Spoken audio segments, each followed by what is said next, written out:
Long after, Mr. Grote, in his History of Greece, spoke of an hypothesis of an ancient and highly instructed body of priests having their origin either in Egypt or the East, who communicated to the rude and barbarous Greeks religious, physical, and historical knowledge under the veil of symbols.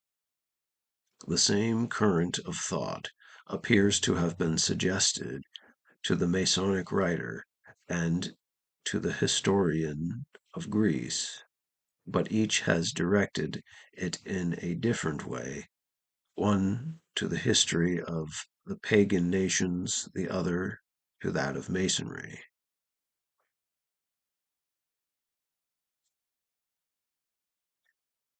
Such, according to the theory of Hutchinson, was the first stage in the progress of Masonry represented by the entered apprentice degree, and which consisted simply of a belief in and a worship the true God as the doctrine was taught by Adam and the patriarchs. It was a system of religious principles with few rites and ceremonies and fewer symbols. The second stage in the progress of Masonry, which Hutchinson supposes to be represented by the fellow craft degree, commences at the era of Moses and extends through the whole period of the Jewish history to the advent of Christianity. According to the theory of Hutchinson, the Jewish lawgiver was, of course, in possession of pure Masonry of the patriarchs, which constituted the first stage of the institution, but was enabled to extend its ethical and religious principles in consequence of the instructions in relation to God and the duties of man which he had himself received by an immediate revelation.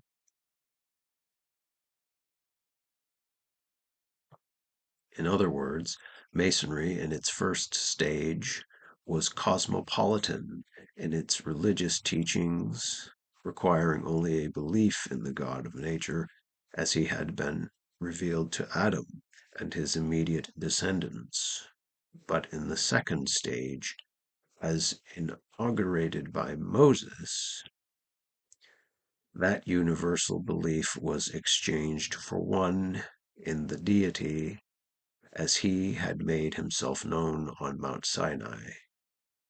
That is to say, the second or Mosaic stage of Masonry became Judaic in its profession.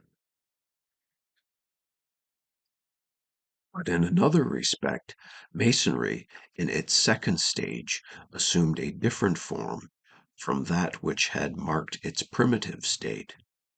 Moses, from his peculiar education, was well acquainted with the rites, the ceremonies, the hieroglyphs, and the symbols used by the Egyptian priesthood.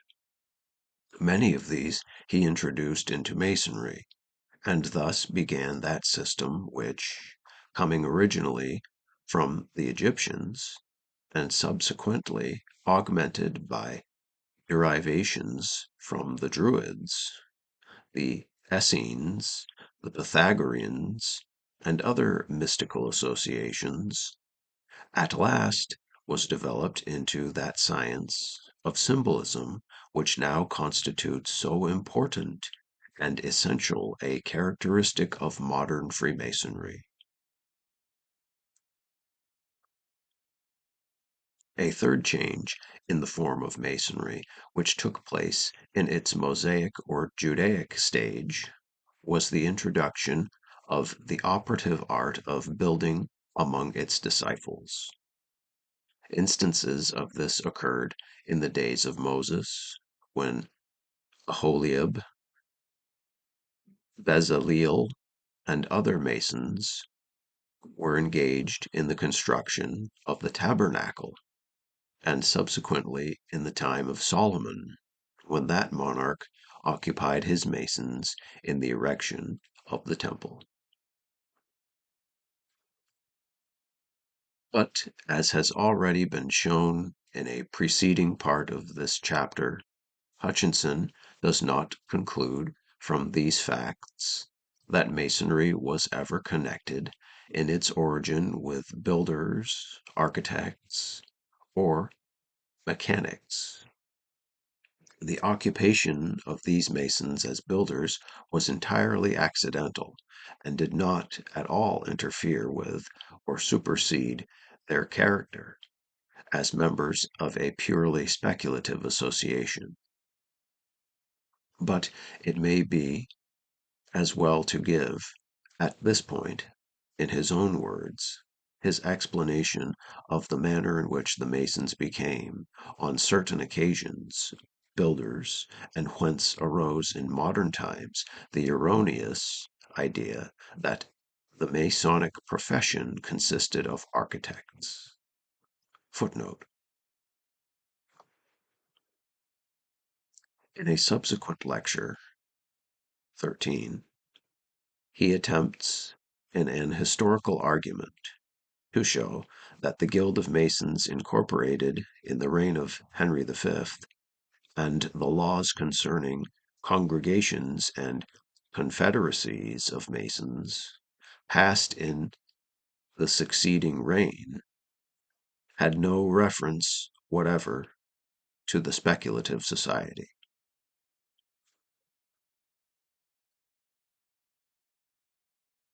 I presume, he says, that the name of Mason in this society doth not denote that the rise or origin of such society was solely from builders, architects, or mechanics, at the times in which Moses ordained the setting up of the sanctuary, and when Solomon was about to build the temple at Jerusalem. They selected from out of the people those men who were enlightened with the true faith, and, being full of wisdom and religious fervor, were found proper to conduct these works of piety. It was on those occasions that our predecessors appeared to the world as architects, and were formed into a body under salutary rules for the government of those who were employed in these great works, since which period builders have adopted the name of Masons as an honorary distinction and title to their profession.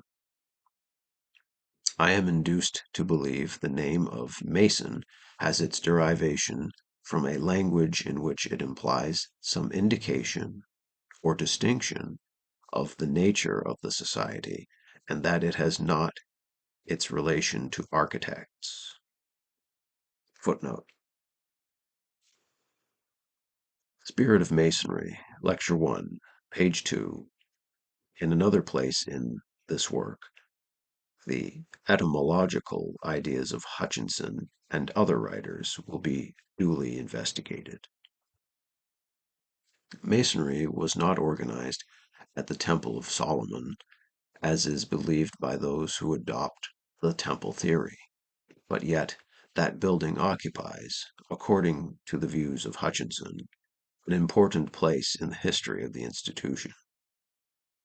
It was erected during the second stage of the progress of Masonry, not, as we must infer from the language of our author, by the heathen operatives of Tyre, but solely by Israelitish Masons, or, if assisted by any, it was only by proselytes who on or before their initiation had accepted the Jewish faith.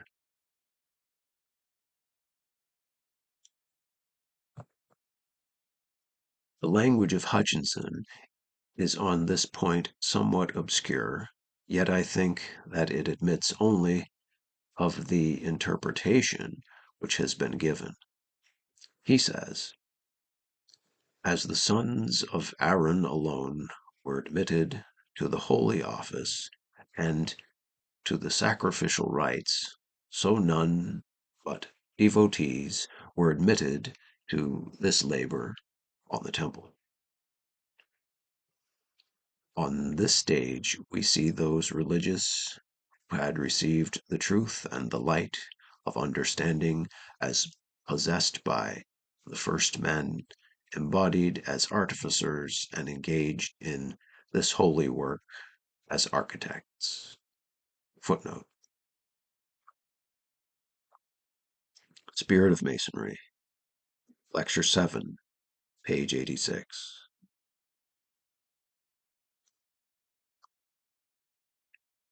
Still more explicit is the following statement made in a subsequent part of the work. Solomon was truly the executor of that plan which was revealed to him from above.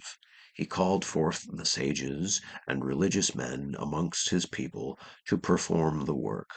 He classed them according to their rank in their religious profession, as the priests of the temple were stationed in the solemn rites and ceremonies instituted there.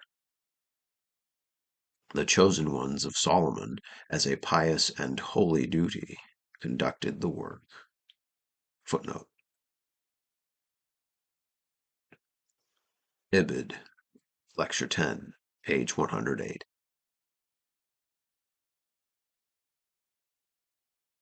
Solomon did not, therefore, organize, as has very commonly been believed, a system of masonry by the aid of his Tyrian workmen, and especially Hiram Abiff, who has always been designated by the craft as his chief builder, but he practiced and transmitted to his descendants primitive masonry derived from Adam and modified into its sectarian Jewish form by Moses.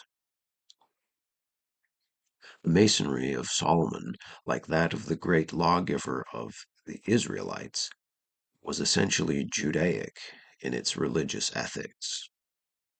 It was but a continuation of that second stage of Masonry, which, as I have already said, lasted, according to Hutchinsonian theory, until the era of Christianity. But the wisdom and power of Solomon had attracted to him the attention of the neighboring nations, and the splendor of the edifice which he had erected extended his fame and won the admiration of the most distant part of the world, so that his name and his artificers became the wonder of mankind, and the works of the latter excited their emulation. Hence the masons of Solomon were dispersed from Jerusalem into various lands, where they superintended the architectural labors of other princes, converted infidels, initiated foreign brethren into their mysteries, and thus extended the order over the distant quarters of the known world. Footnote: I have employed in this paragraph the very language of Hutchinson. However mythical the statements therein contained may be deemed by the iconoclasts, there can be no doubt that they were accepted by the learned author as undeniably historical.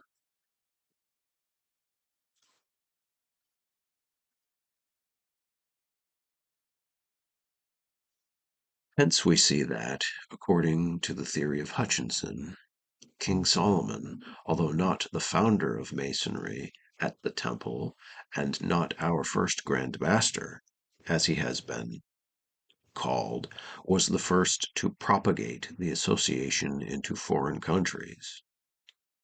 Until his time, it had been confined to the Jewish descendants of the patriarchs.